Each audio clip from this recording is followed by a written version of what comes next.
You know it's all net when it go up.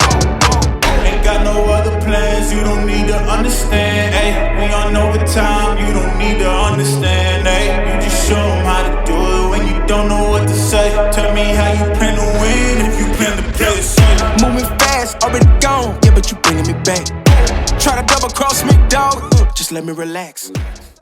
What's going on, drivers? Welcome to Trucking with Old Snapper, and of course, I'm your host. I'm that guy. I'm Old Snapper. Well, I'm Snapper 2.0, I guess. I'm going to take y'all through my day, take y'all through everything I did, all that kind of good stuff, let y'all know where I ended up at, and all that kind of stuff. I finished my day now, but I'm making the introduction to this video now as I do this. I need to do some figuring on how much I made per hour today, because I'm going to break it all down, tell you how much I made per hour today with everything that I did, because I did a lot of extra stuff today besides driving. But if you're new to the channel, don't forget to smash that like and subscribe button. Hope y'all enjoy hanging out with me for the day. I know I enjoy seeing y'all's comments, and I enjoy chilling with y'all. Let's go ahead and get into this video. When I first came to Oregon some 19 years ago, I absolutely fell in love with it. I can't even describe the way it made me feel. It was a very nice place to be, clean. You didn't see a lot of trash on the road. And even still, even with the current issues, you can see they still keep the rest areas pretty clean, right? But it was so much better years ago. Now you see trash on the road, a lot of homeless, a lot of drug usage, a lot of problems. But when I lived here, it was in its infancy, you know, so it hadn't completely taken hold yet. You know, that I don't know what you call it. It's not full-on socialism, but it's like a Democrat socialist agenda or whatever. It hadn't fully taken hold yet. There was plenty of work here. There's still plenty of work here, but not a lot of people that want to work anymore. And crime was really low. There wasn't very many homeless. Or no, this is Eastern Oregon. This is Eastern Oregon. In my opinion, it's not even the most beautiful part. You know, 19 years ago, Western Oregon was the most beautiful part of Oregon. But that's where most of the homeless have congregated. That's where most of the drug usage is now, along that I-5 corridor. Crime rate's up. You can't sleep with your door unlocked out there no more. It's a whole different world from what it once was. I hope one day it's able to return to what it once was, because this was a beautiful place. And when I left here and went back to Texas, I always thought I would come back. I thought that one day later in my life that I would come back here and live again. Who knows? Not with the current climate. But I still love trucking. I still love trucking in Oregon. I'm fixing to start going through these mountain grades, and I'm going to be crossing Cabbage here shortly. So I want to take a closer look at these brakes before I do all of this. That young man that went to prison in Colorado, had he done this, he probably wouldn't have gone to prison in Colorado. There's a really good chance he probably wouldn't hurt nobody. But I wanted to show y'all something first. Y'all see these deals right here? Most of the newer trailers have them. And what those are designed to do is, like right now, my trailer brakes are released. I have my tractor brake set. That way my trailer don't go anywhere. But if you set your trailer brakes, these come down and hold the trailer. If you have these on your trailer, you don't necessarily have to slide your tandems to the back anymore. That's the purpose of those. And so you don't have to slide your tandems to the back. Even though the airbags drop out, it holds it stable and keeps the back of the trailer up. I know a lot of shippers and receivers don't know that yet, but that is the deal, and that's what those things are for. Now I have the trailer brakes applied, and what I'm doing is I'm listening for air leaks. You know, I'm listening for air leaks on these cans. I'm listening for air leaks in any of the lines. I'm also listening for air leaks if there maybe a slow leak on one of the tires or something like that. That's first things first. Next, I'm gonna get into checking the brakes. If you read in the manual, if you adjust these by hand, you'll damage them. They tell you not to do that. That if they're not adjusting properly, doing it the way that they tell you to do it automatically, then you need to see a service tech and get them serviced. And that is in the manual, word for word. You do not put tools on these automatic slack adjusters. All right, let's do a brake test here. Let's do a couple of different things. It's a beautiful view, ain't it? Man, it's absolutely beautiful. But anyway, we're gonna do a couple different things here, and you should do these things. I do it every time I hook up to a trailer. I also do it when I know I'm gonna be going down a mountain pass. As y'all know, I did that video about that guy in Colorado doing just simply this. Might have saved those lives that day. So let's get into it. All right, so I'm gonna build up air pressure. And I'm not sitting on flat level ground, which kind of makes this difficult, but I can still do it. So let me build up the air pressure. I want to build it up till the compressor kicks out. This works better when you're on flat level ground, or if you got some wheel chocks. But even if you're too lazy to get out of your truck, go back there and look at your brakes. If you'll at least do this, may keep you out of prison, may save the lives of those around you, especially when you know you're going to be going down a mountain. All right, it kicked out. Now I'm gonna release my brakes. Where this gets tricky is I kind of got my foot on real lightly on the brake to hold me still. Not enough to make a whole lot of pressure, just to hold me still. I'm gonna let everything air up again. All right. Now at this point, I'm gonna turn the truck off. Let it all settle. I'm gonna turn the truck back on, let everything cycle. I want everything to cycle, and I want my gauges to settle out. All right. You're gonna hear us. Come on, baby. All right. There we go. Now at this point, I'm gonna apply the brakes all the way. This is not adjusting the brakes. What I'm looking for now is I'm looking for problems. That air should fall a little bit and then stop. All right. As you see there, it stopped. That's a good thing. None of my cans are leaking or nothing like that, right? Now, at this point, you can do a pump down test to check your alarms. I did that this morning. So what I'm gonna do now though, is I'm gonna bring it up. I'm gonna let it air back up, and then I'm gonna show y'all how to adjust the brakes. All right, now I'm bringing the air back up. And once it gets aired up again, I'm gonna show y'all how to adjust brakes with automatic slack adjusters. All right, now it's pretty close to about where the air compressor is going to kick out. So this is what I'm going to do. All right, I'm going to apply the brakes with the truck running. I'm going to apply the brakes all the way. Now you don't hear a lot of pop in and crack in and stuff like that, but that's because I do this on a regular basis to keep my brakes all adjusted properly. All right, I'm gonna let off. I'm gonna do it again. Now, if your brakes are way out of adjustment, you're gonna hear it cracking. You're gonna hear that screw turning. You're gonna hear all that in here. And if you do that, you need to do it again and again and again until you get it to where I got it right now. You don't hear all that nonsense. All right, those brakes are all adjusted. They're all adjusted properly. Plus, as y'all saw earlier, when I was outside, I was checking that kind of stuff too. But anyway, that's that part. That's that part. Now y'all know. Well, here I am at the last rest area before dropping down Dead Man's Pass, or as those truckers call it, we call it Cabbage. And as you can see, there's only one other truck in here. Where's he at? Yep, one other truck in here, and he's not checking his brakes. You know, drivers, there's three types of drivers out here. You got piss poor drivers. They never check anything. Those are the guys that you got to flag them down when they got a flat tire. They don't even know it. Then you got mediocre drivers, and they're the ones that at least walk around it and hit the tires with a hammer so they know that the tires are rubber. And then you got legendary drivers. Legendary drivers know their equipment. They do their job. They're on top of their job. They're not going to come down this mountain and kill somebody and then have an excuse for it. Piss poor drivers and mediocre drivers, they don't really check their stuff.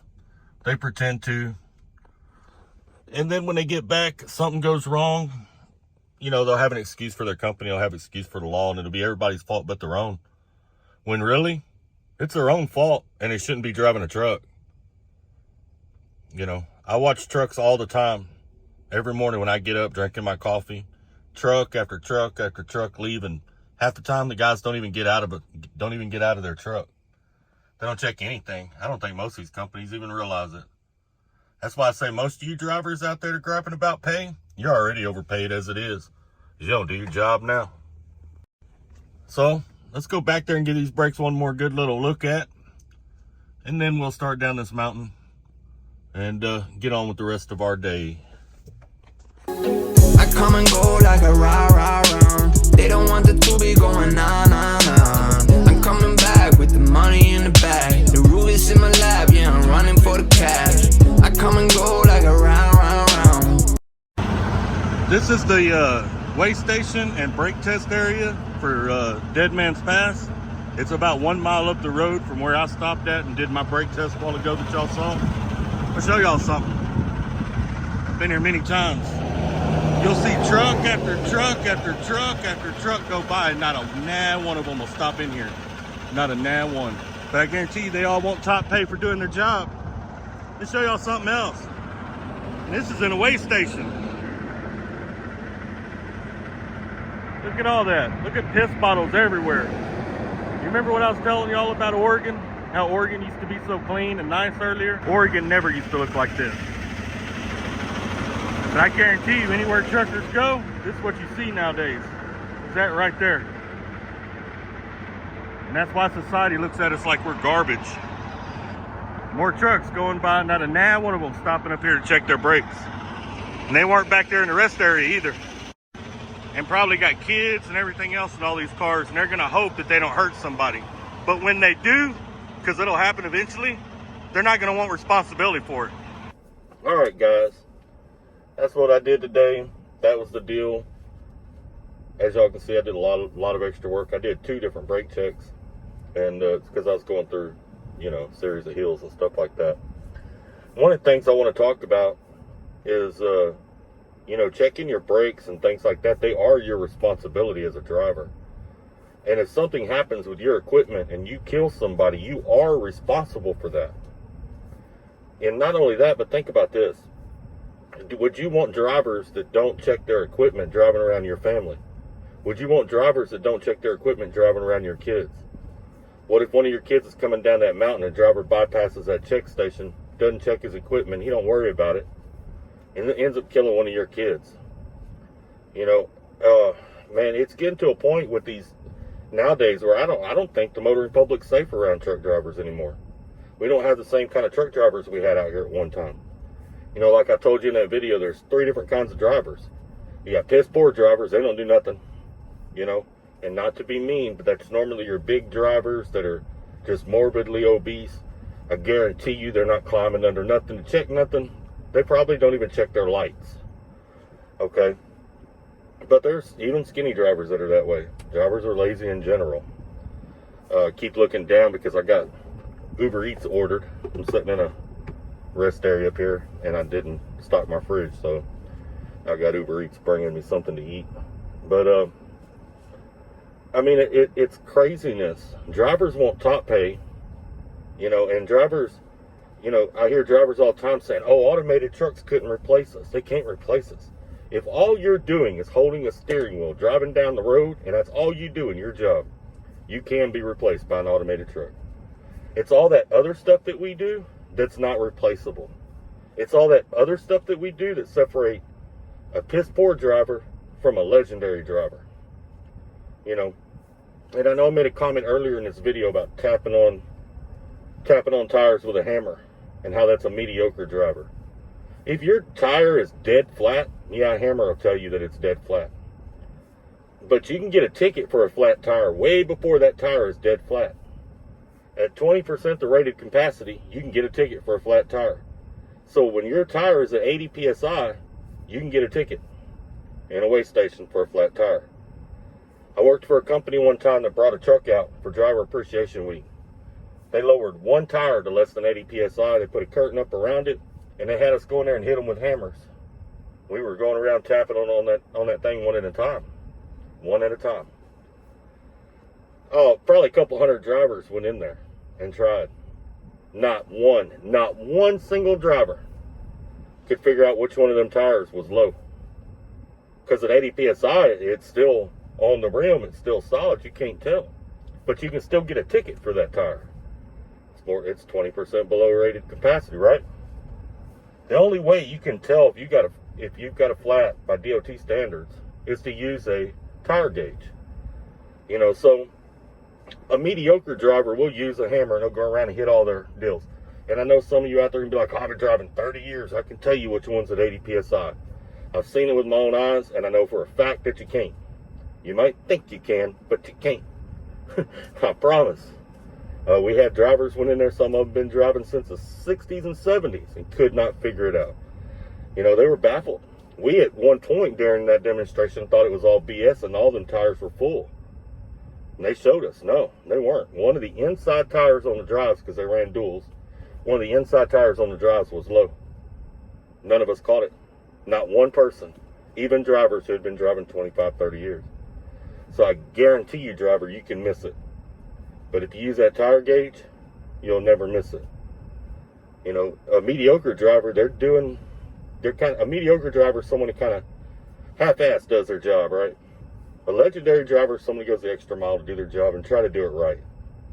All right. I know y'all saw how many drivers bypassed the brake check station. They also were not in the rest area checking their brakes. And it's the same thing with PTIs. You can sit in a truck stop and watch people do PTIs. You might see 1 in 50 that actually do a PTI. I kind of wish these companies, you know, especially these bigger companies, would come out, you know, to the surrounding truck stops and things like that and watch and see what their drivers are doing. I guarantee it'd be a lot of unemployed drivers if they ever started doing that. I know that in some states, DOT will. They will watch. I know Missouri is one of those states. They'll watch you. They'll watch you start your day. They'll watch you pull out of there. And then they'll pull you over and ask to see your log. And then when you logged a PTI and they never saw you even step out of your truck, they write you a ticket for falsification of your logbook. That used to be a thing that happened all the time. I don't hear about it happening so much anymore, but it could happen at any point in time. But at any rate, you don't want to be a piss poor driver. You want to stand out and be above the rest, right? Why would you want to be mediocre? You want to stand out and be above the rest, right? You want to be able to stand up and say, but anyway, you want to be able to stand up and say, no, automated truck can't replace me. No automated truck can replace me. I know I can do that. I can confidently say an automated truck cannot replace me. What I did, what y'all saw me do today, what I do when I'm going through mountains, an automated truck can't do that. When I run up on snow and I throw on tire socks or chains, an automated truck can't do that. All them guys that park and refuse to ride with socks and chains on, automated truck can do that. You see what I'm saying? If we want to keep our jobs out here, we got to give them a reason to keep our jobs out here. We want to make more money out here, we got to show them a reason that we're worth more money out here. You follow what I'm saying? Everybody's got their hand out, but nobody wants to better themselves or work harder for anything. I'm not in the best shape. I'm way out of shape from what I used to be. And that's something I'm working on now. When I get done doing this, I'm going to do my little workout. And you saw, I still get up under my trailer. I still climb up under them axles. I still get my flashlight out. I still do that stuff. You can do it too, driver. And it's good for you. You know, it gives you something to think about. You're looking at your airlines. You're looking at all that stuff. It's good for you. Anyway, let's get into what I made today with all that extra work that I did. Because I did a bunch of extra work. All right. I have my log here. I drove 9 hours and 50 minutes. I drove 544.4 miles. I rounded that down to 544. I used a total of 11 hours and 12 minutes. That's with my fueling, my PTI, my post-trip, and my brake checks, my 2 brake checks. All right, 11 hours and 12 minutes. I rounded that up to 11 and a half hours. So I rounded my miles down, I rounded my hours up. 544 miles comes to $380.80. Here I'm paid by the hub miles, so I get paid all those miles, so it's easy for me to figure out. That's what I made today. All right. I worked 11 hours and 12 minutes. I rounded that up to 11 and a half, which means I made $33.11 an hour. drivers, $33.11 an hour is more than enough for you to do your job and do it properly. You know, you want top pay, you want to make good money, but you don't want to put in the work to make it. And I guarantee you, if you have an accident, you're going to be blaming everybody but yourself, knowing full well you didn't check things like you were supposed to check them. Just like that driver in Colorado I did a video about a couple weeks ago. He deserved every day of that time he got for those 4 people he killed. Because had he done what I showed y'all today, that accident probably would not have happened. That's the first step. Had he took the off-ramp, had he taken the emergency off-ramp, the runaway truck ramp, that accident wouldn't happen. Had he taken one of the 5 exits or 6 exits that he passed, that accident wouldn't happen. And even at the very last minute, had he put it in a ditch, that accident wouldn't have happened. That's why he deserved 110 years. That's why he deserved all of it. Every bit of it. And that's just my personal opinion. But anyway, that's how my day went. I am in Aurora, Oregon. Yeah, I'm just south of Portland. Right here on I-5 at the First Rest area. That's where I'm at. Kind of like this area. I lived in Portland years ago. That's where my oldest daughter was born.